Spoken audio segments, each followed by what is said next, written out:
3000P 달성이 참 어렵습니다. 어제 코스피 장중에 2998포인트까지 올랐지만 결국 3000P 달성엔 실패했습니다. 닿을 듯 말 듯 3000P를 앞두고 주도 테마를 중심으로 차익 실현 매물이 출회되고 있는데요.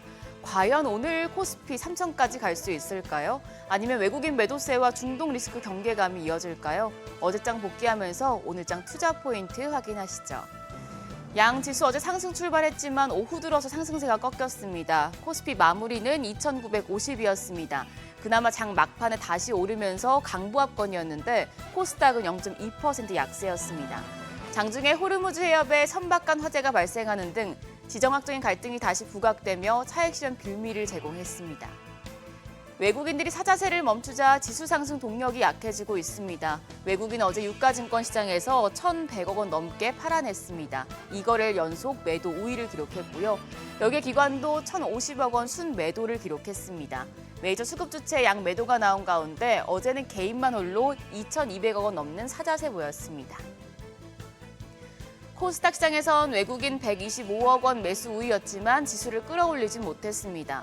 기관이 726억 원 팔아냈고 개인은 738억 원 순매수했습니다. 시총 상위 대형주 흐름은 섹터별로 엇갈렸습니다. 유가증권 시장에서 반도체 수톱은 상승으로 마감했습니다만 장중에 4% 넘게 올랐던 걸 고려하면 상승폭이 다소 아쉬웠고요. LG에너지솔루션과 현대차, 기아가 상승했지만 하나에어로스페이스와 KB금융, HD현대중공업은 조정을 받았습니다. 코스닥 시총 상위 종목 내에서는 대부분의 종목이 모두 내렸습니다. 그나마 펩트론과 클래시스 정도만 강세였고 시총 1위 알테오젠이 반락한 데 더해서 파마리서치가 8% 넘게 떨어지고 더불어서 레인보우 로보틱스와 휴지알, 리가켄 바이오 등도 2% 넘게 내리면서 지수의 하락 기여도가 컸습니다. 환율은 소폭 내렸습니다. 정규장 마감 시간 달러 기준 1원 10전 내린 1,362원 70전에 거래를 마쳤습니다. 달러 가치 하락에 영향을 받았는데요. 그런데 야간 거래에서는 다시 환율 반등하는 모습이었습니다. 이스라엘과 이란 간 무력 충돌이 지속되는 가운데 미국의 군사 개입 가능성이 커지면서 위험 회피 심리와 안전 선호 심리가 강해지면서 달러 매수를 자극했습니다. 뉴욕 역외 차계 결제 현물환 NDF에서 환율 1,379원을 기록했습니다. 어제 마감가 대비해서 15원 가까이 오른 건데 오늘 외환시장 크게 오르면서 출발할 수 있겠습니다. 환율 상승에 대한 부담은 염두에 두시고요. 3000P를 앞두고 주춤하는 시장 어떻게 대응하면 좋을지 증권가에서 대응 전략들을 내놨습니다. 우선 하나증권은 두 가지 아이디어를 제시했습니다. 첫 번째, 시장 상승세가 주춤하는 시기에 오히려 지수 상승에 베팅하는 전략이 유효하다고 봤습니다. 그래서 지수 상승과 외국인 순매수 시기의 핵심 스타일인 주가 낙폭 과대 그리고 고배당 대형주에 베팅하라고 조언을 했고요. 두 번째로는 지수 상승세 둔화에 대비해서 지수 상승 이후에 유리한 기관 빈집, 실적 상향 종목에 베팅하라고 조언했습니다. 첫 번째와 두 번째 전략을 같이 가져가라는 건데 우선 주가 낙폭 과대, 고배당 대형주로는 삼성전자와 현대차, 삼성 SDI, LG이노텍, 코스모 신소재 등을 꼽았고요.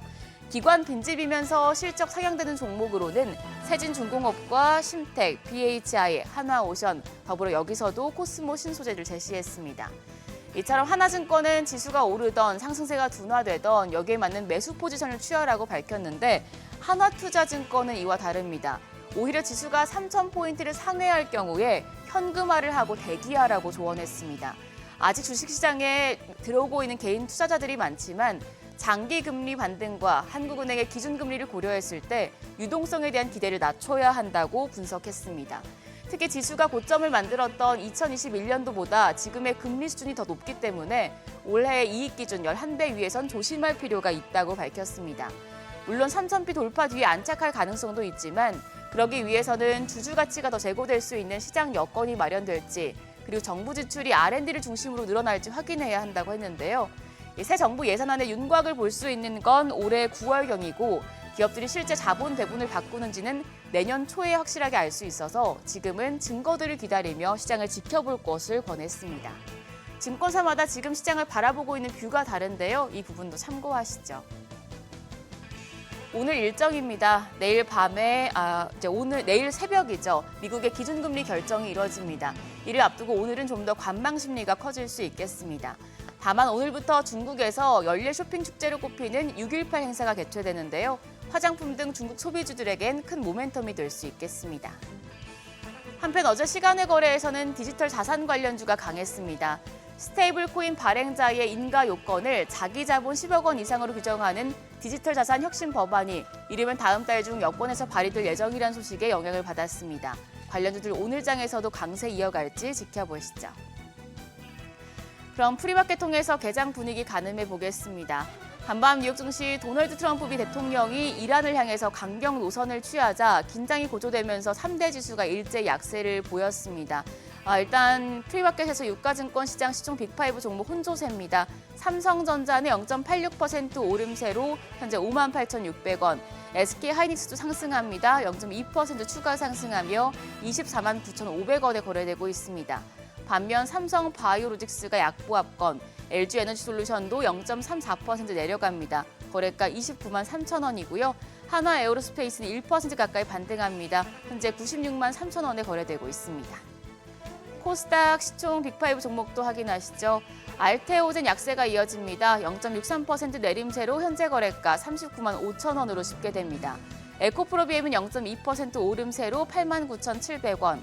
반면 HLB가 0.39% 약세고 에코프로도 0.12% 내림세 기록하고 있습니다.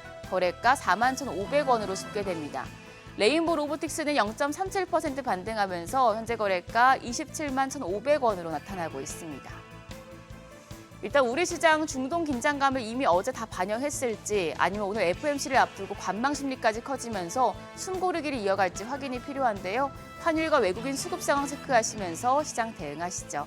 지금까지 어제장 오늘장이었습니다.